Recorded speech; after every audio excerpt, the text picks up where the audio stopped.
empati dengan mahasiswa yang sedang mengalami atau sudah mengalami pelecehan, tanda ketiga pelecehan seksual oleh oknum dosen di salah satu fakultas Unpad ini, bersikap bahwa kita akan melakukan proses hukum dan langkah-langkah yang sedang diambil adalah pihak rektorat sudah sedang menyusun tim investigasi persoalan ini,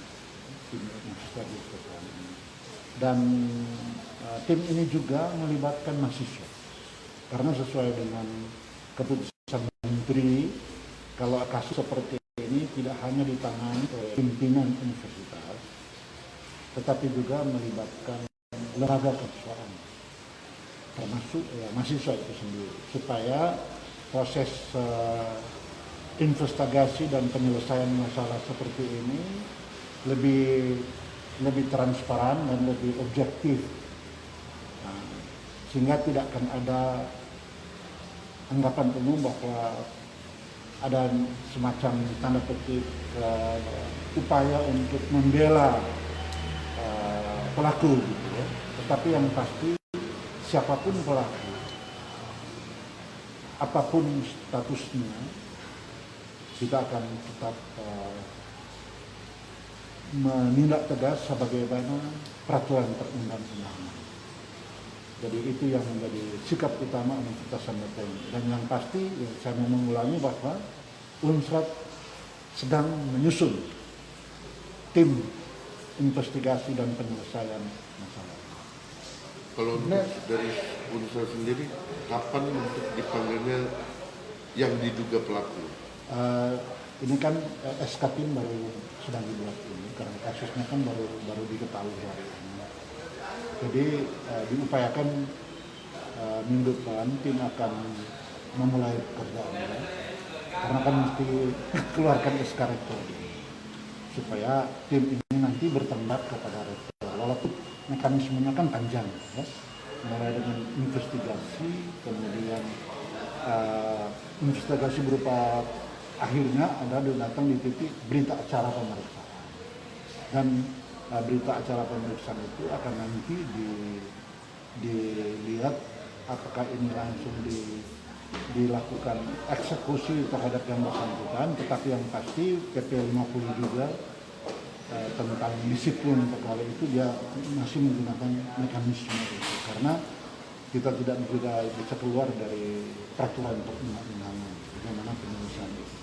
Tapi yang pasti Unpad sangat-sangat prihatin dengan adanya kasus ini, karena ini kan mencemarkan Universitas Samratulangi yang sudah berpredikat unggul. Apalagi yang terakhir ini Unpad termasuk 8 besar universitas negeri universitas bukan negeri saja, universitas yang ada di Indonesia yang manajemennya transparan. Jadi kami akan konsisten dengan manajemen transparan itu. Tidak ada yang mau disembunyi-sembunyikan, karena ini masalah kemanusiaan, ya.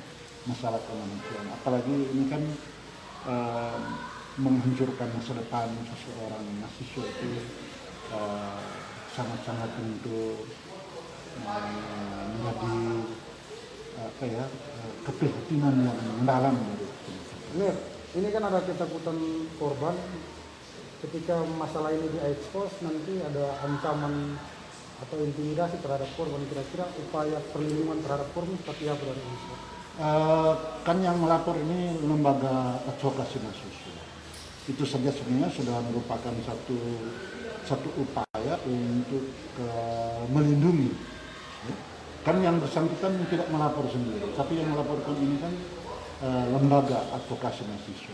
Itu berarti bahwa ini pun dikawal oleh mahasiswa sesungguhnya, dan yang pasti universitas juga akan melindungi tentu hak-hak dari yang bersangkutan. Ini ada lagi, menurut penjelasan pimpinan wakil dekan 3, bahwa dihukum itu bukan cuma satu orang dosen ini saja.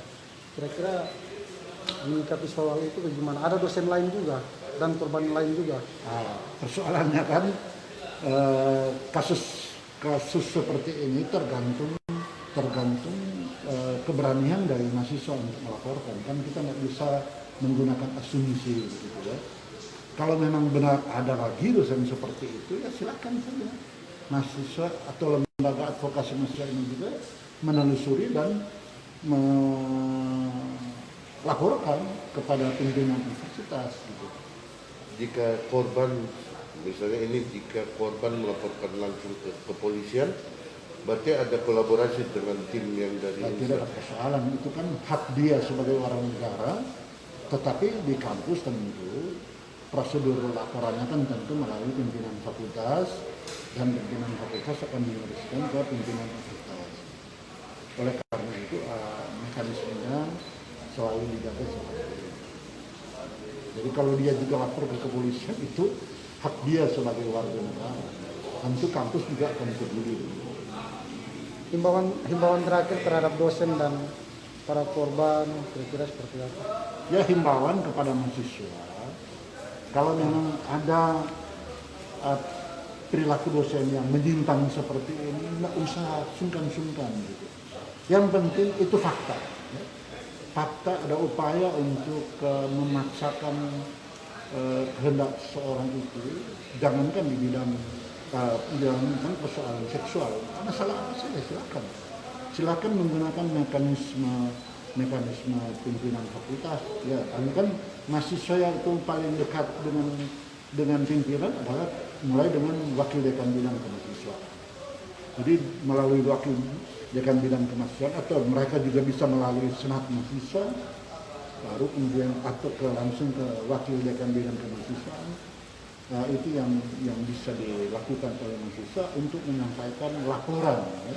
Apakah pelecehan seksual atau kasus-kasus lainnya yang mengganggu eksistensi dia sebagai mahasiswa.